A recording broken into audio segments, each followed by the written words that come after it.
আসসালামু আলাইকুম সুপ্রিয় দর্শক শ্রোতাবিন্দু।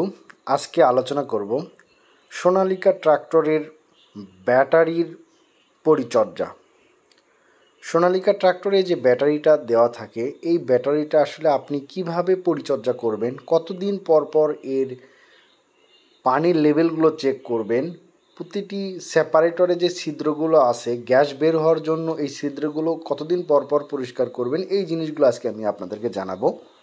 আপনারা দেখতে পাচ্ছেন যে এই সেপারেটরের যে পোলগুলো আছে এগুলো কখনো স্ক্রুড্রাইভার দিয়ে খুলবেন না। এটা 5 টাকা বা 1 টাকার কয়েন দিয়ে খুলবেন, তাহলে এর নির্দিষ্ট পয়েন্টগুলো ভালো থাকবে এবং বারবার খোলা এবং লাগানোর একেবারেই ঝামেলাবিহীন হবে। আপনারা দেখতে পাচ্ছেন যে প্রত্যেকটা পোলগুলো খোলা হচ্ছে।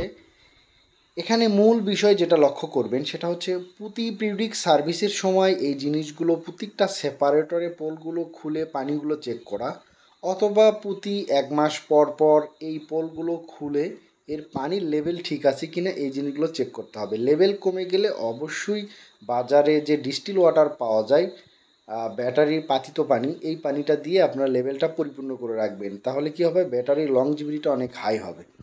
এছাড়া প্রত্যেকটা সেপারেটরের দেখেন এই অংশে 2টা ছিদ্র থাকে, এই ছিদ্রগুলো প্রতি 1 সপ্তাহ পর পর পরিষ্কার করে দিবেন সুচ দিয়ে। তাহলে কি হবে, ব্যাটারির ভিতরে যে গ্যাসটা উৎপন্ন হয় এই ছিদ্র দিয়ে বের হয়ে যাবে এবং ব্যাটারিটাকে অনেক ভালো রাখবে। এছাড়া এখানে কিন্তু একটা নির্দিষ্ট একটা মার্ক আছে যে আসলে ব্যাটারিটা ড্যামেজ বা ব্যাটারিটা ভালো আছে কিনা, ব্যাটারিটা চার্জ হচ্ছে কিনা, এই জিনিসটা দেখার জন্য কিন্তু একটা নির্দিষ্ট পয়েন্ট আছে। এই জিনিসটা আমি আপনাদেরকে আরও ক্লিয়ারলি দেখাচ্ছি।